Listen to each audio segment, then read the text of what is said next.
comes to the realms of academia and science, battles are fought whenever new ideas or new evidence emerges to challenge the mainstream understanding of the times. Bloodless wars, but wars nonetheless, are slowly waged across many domains of knowledge, paper by paper and book by book. At stake are the prizes, the label of expertise, the tenure of education, and the authority that derives from establishment. Some of these disputes are precise, using the scientific method of hypothesis, experiment, and result to produce concrete conclusions, to unhorse old ideas, and to move our understanding forward, such as that occurs in the disciplines of biology, mathematics, or chemistry, for example. Other disciplines are less precise and rely on the interpretation of incomplete sets of evidence, the weaving together of data and observation, as happens in fields like archaeology or paleontology. One battle that's been heating up considerably over the last decade is the fight for the foundations of human history itself. I'm not talking about modern history, or even what we refer to as ancient history, at least as we know it in our textbooks today. I'm talking about what happened before this, the ground that the tale of our past is built upon, and the basis for all of recorded human history.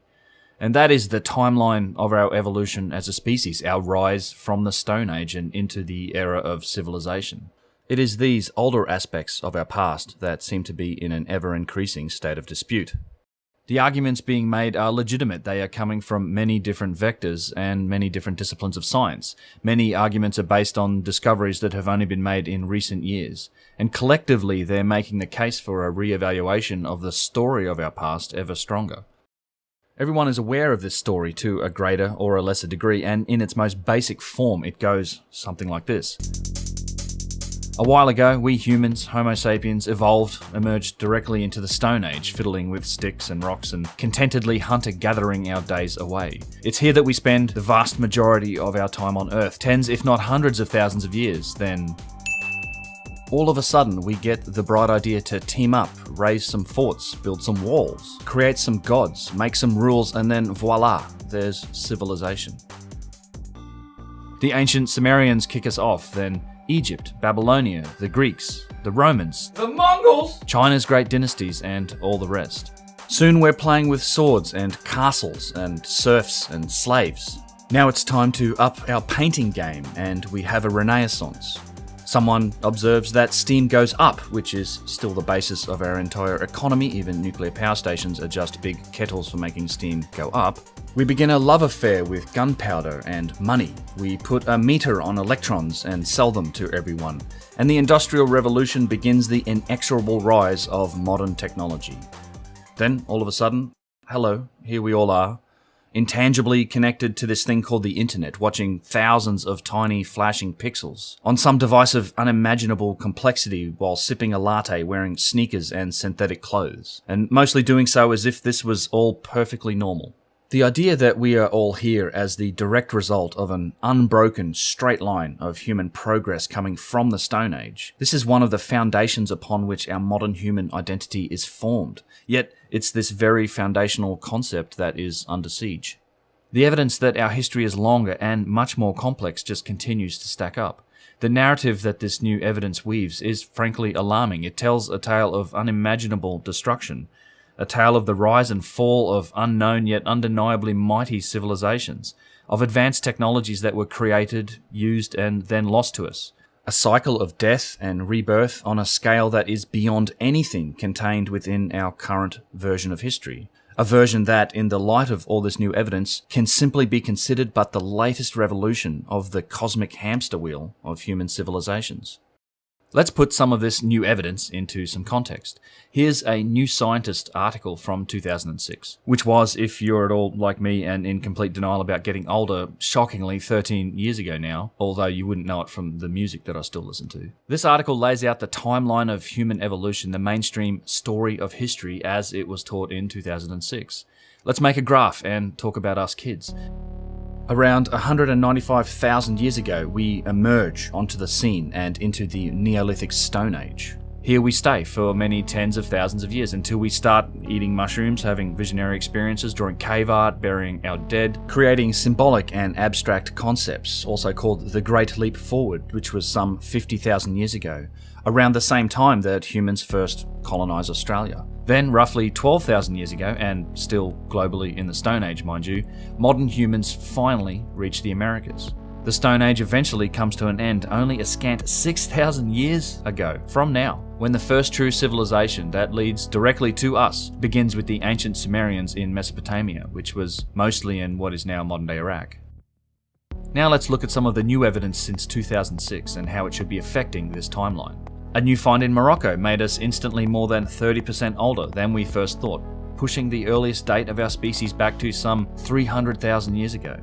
New DNA evidence, analysed from Neanderthal remains, estimates our split with them from a common ancestor as far back as 800,000 years ago. Not only that, but discoveries of entirely new species of hominids like Homo floresiensis or the Denisovans is proving that our origins as a species are much more complex than we had ever believed. As our timeline extends further back, it also means that we coexisted with our cousins for a very long time. I believe there is much more to find here. New archaeological work has smashed our understandings of human timelines in the Americas, with digs like the Cerruti Mastodon site in San Diego or the Bluefish Caves, showing that humans were in North America as much as 130,000 years ago, and certainly much longer than those dates claimed by the Clovis First doctrine of archaeology, that for so long has strangled open-minded research efforts in North America. Not only this, but DNA linkages between Aboriginal Australians and the natives of South America, linkages that don't seem to exist in the peoples of Central or North America, is challenging the entire Northern Land Bridge theory of the diaspora of humanity. These findings suggest that large populations of people, groups large enough to leave genetic indicators, crossed the Pacific Ocean long before we were supposedly capable of such feats. And when it comes to civilization, the story gets even more intriguing, with many new finds pushing our supposed start date back further and further. We had first thought that civilization arose some 6,000 years ago, but the largest megalithic site in the world, Göbekli Tepe in Turkey, is now known to have been deliberately buried some 12,000 years ago, likely after thousands of years of use. The redating of the Great Sphinx in Egypt by Professor of Geology Dr. Robert Schoch indicates that this structure is at least as old as Göbekli Tepe, some 12,000 years, and it's possibly significantly older. A massive man-made pyramid-like structure was recently discovered in Indonesia at a site called Gunung Padang, and it has had carbon dating of organic remains that were pulled from chambers inside the structure that pushes the earliest dates of civilization possibly as far back as 25,000 years ago. And it's not just new findings when it comes to the reasons for a reevaluation of history. There is a whole other category of evidence in this debate, and that category is that in many ways our current interpretation of history simply does not make sense when you take a close and careful look at it. Contradictions and mysteries abound in our story of history. They attract the attention of interested and open-minded people, despite the efforts of academia in many cases to just declare that no such mysteries exist. These contradictions are often hidden in plain sight. They're in our textbooks, and they're in the astonishing megalithic evidence that is left to us in the ancient places of the world, demonstrated nowhere better than those in Egypt. Just consider the Old Kingdom period, which, according to Egyptologists, arose directly from the primitive Stone Age, and whose people did not have the ability to quarry granite. Why then is the Old Kingdom so rich in incredible granite structures that have never seen their match since? How did they build such massive granite artifacts and architecture without the ability to quarry this stone? Why are these incredible structures the earliest pyramids ever built? And this is to say nothing of the mind-bending precision that is evident in this work when you look closely, nor the obvious signs and markings of advanced tools that are not found in the archaeological record. After the Old Kingdom, Egypt kept on building pyramids and they kept on making artwork, but they never came close to reaching the same technical ability that they supposedly did in the very earliest part of their civilization. Ask yourself, is this really how civilizations work? Another contradiction, this time South America. Why are there 3 distinct styles of architecture present in Peruvian ancient sites? 3 styles that are wildly different in their technological sophistication, yet all 3 styles are attributed to the Inca alone. What can we make of the mysterious precision stonework of Pumapunku and Tiwanaku in Bolivia, or the cyclopean walls of Sacsayhuaman? Why do so many of these sites show evidence of just massive destruction at some distant point in their past? Why does the megalithic architecture in different places match so closely if it is from different civilizations that were separated by distance and millennia of time? Why are we only now, thanks to deforestation, finding literally hundreds of huge geometric shapes, as well as the remains of entire cities in the Amazon jungle?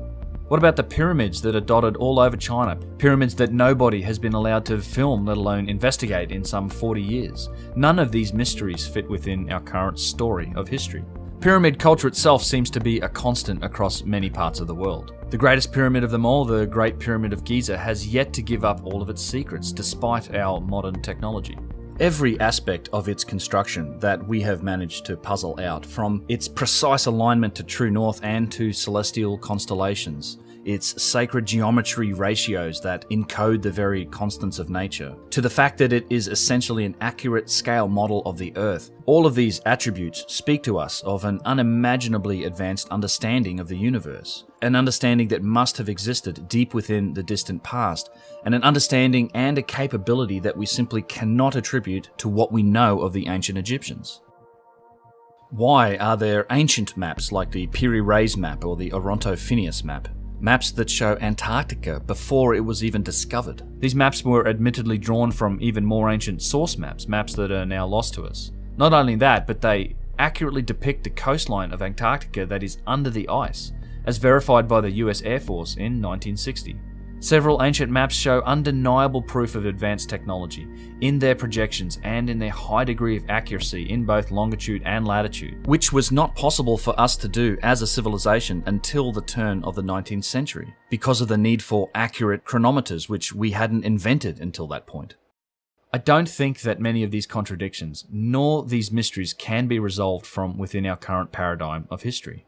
Nor can we truly attribute all of the megalithic work or the ancient high-technology objects that are still left to us to what we know of the great yet primitive ancient civilizations that make up our orthodox version of history. I love and I greatly respect our ancient civilizations, but the reality is some of what we see was simply out of their technological reach. And this is attested to by so many professionals, craftsmen, builders, and engineers that study these things in detail. There is, however, a key that unlocks these mysteries, a solution that makes sense of all of these contradictions. And this solution comes to us from adjacent scientific fields and from a series of discoveries only made in the last 20 years. It's a huge clangor in the story of history. It's something that fractures our established timeline, and it destroys the premise of a single unbroken line of human progress since the Stone Age, the premise that the story of history is built upon. It effectively wipes the slate clean, and its impact is such that were we to be honest, were we to be truly open-minded and receptive to new evidence, we really should be rewriting the entire story of our history from the beginning. This key is known to us today as the Younger Dryas Cataclysm, and it happened in the period around 12,800 years ago, and it changed the surface of the Earth. Evidence now shows that the planet was subject to an unimaginably violent series of cataclysms during this period, most likely a series of massive cosmic impacts and airbursts, impacts from the broken up fragments of a giant comet that intercepted our planet. These events ultimately melted the glaciers, they ended the Ice Age, they killed off fully half of the megafauna of the Pleistocene, up to 80% of all of the large animals in the Americas, and they rose sea levels some 400 feet to the current height that they are still at today. This was a very, very dark period for life on this planet, and anything remotely resembling civilization at the time would have been erased almost entirely. The most important aspect of this to me, the undeniable fact of this event, is that all of our recorded history, all of our evidence for civilization, all of it comes after this world-ending cataclysm. Why do you think that is? Almost every ancient culture speaks to us of this tumultuous period, with their origin stories and their symbolic religions. They speak of cataclysm, of destruction, of flood and fire. They speak of the world being destroyed by a war in the sky and later being renewed. They speak of their ancestors living through these events, of gods, of giants, of great civilizers with magical high technology-like powers that came from across the sea. And it's not just cataclysm, but there is another curious commonality between many ancient myths and religions. And that is that many of them consistently encode advanced celestial knowledge in their symbolic tales. And this case has been made for many different cultures that span the entire globe as well as millennia of time. Our own religions, our own modern day sun cults, they also encode this celestial knowledge, and they also speak to us of cataclysm, of world-ending floods. Science is now backing up the truth that's encased in these legends and these religions. And the evidence for almighty destruction during the Younger Dryas is writ large on the Earth itself, in places like the channeled scablands of eastern Washington state. In recent months, we've even found what appears to be one of the craters from this cosmic impact, a massive gaping hole under the Hiawatha Glacier in Greenland. So it is from within this context, the context of cataclysm and near extinction, that the human timeline and the mysteries of the story of history can begin to make some sense. It becomes a tale of inheritance, of extended timelines, of civilizations rising and falling. A mighty global civilization that existed in the distant past, a civilization that was struck down and swallowed by the earth or subsumed by the seas. A civilization that left traces of its greatness in architecture and in artifacts. It left legacies of its knowledge encoded into the cultures and religions of those people that eventually followed.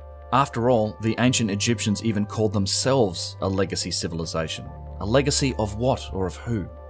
It is from within this context, the context of a lost ancient high-technology civilization, that the contradictions evident in megalithic architecture could be explained, and the enigmas of obviously high-technology objects could be fully investigated and solved. Yet, despite this deluge of new evidence, our tenured academics and their textbooks in the field of history are very slow to change, if not outrightly hostile towards any new ideas. If questioning this dogmatic version of history is heresy, then this is a label that I happily accept, and I consider this channel to be something of the modern heretics toolkit.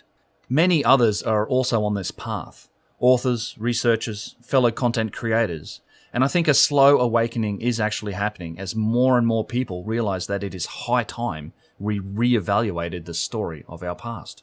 You will find content on my channel that explores many aspects to this debate, from cataclysms of the Ice Age, looking at new scientific evidence, investigations of ancient sites, and the search for evidence of ancient high technology. My hope is to spread some awareness of this debate to get more people interested in uncovering our real history, and above all to get people captivated by the true mystery and wonder that awaits those who wish to visit the astonishing ancient places that are still left to us around the world. I want us to heed the warnings that are transmitted from ancient civilizations, warnings that are indicated by the astronomical alignment of so many of their structures and written into so many of their stories. We need to understand the dangers that lurk in the cosmic environment of our future, as ultimately I believe that our priorities as a species need to change if we hope to survive in the longer term and eventually propagate ourselves into the stars. My name is Ben, and you're watching UnnchartedX. I wanted this to be an introduction to my channel and an overview of what I'm trying to do. If this is the first time you've seen any of my work, then welcome to the channel. I hope you'll find the rest of my content interesting. I'm a lifelong student and a fan of history. I've been traveling the world, investigating and filming at ancient sites and other interesting places for many years now. I've had the chance to interview and even travel with many of the experts working in this field, and I'd like to think that I have a curious and open mind when it comes to new evidence affecting our vision of the past. I'm not championing any specific agenda, nor do I claim to have all the answers. I definitely don't, but I'm open to any idea that brings real evidence, as ultimately my goal is to go where the evidence leads, no matter how uncomfortable or threatening it is for the mainstream academics working in this field. I'm committed to the scientific method, and I think that if we apply ourselves with open minds to all possibilities, we can make some real sense out of our past. I hope you'll join me on this journey. I'm committed to pursuing this goal. I quit my day job a few years ago to try and do just that, and I need some support to make it an ongoing concern. I'm extremely grateful to those that find some value in my work and have already seen fit to contribute towards this effort. I try to work on a principle called the value for value model. If you get some value for this, please do consider returning some of that value back to me, be it sharing my work, tipping me as you might tip a server, or perhaps even signing up on the crowdfunding sites Patreon or Subscribestar. All of the details on how to do this are available at unchartedx.com/support. Please give it a look, or please do hit me up on the social medias. I will see you all in the next video. Peace.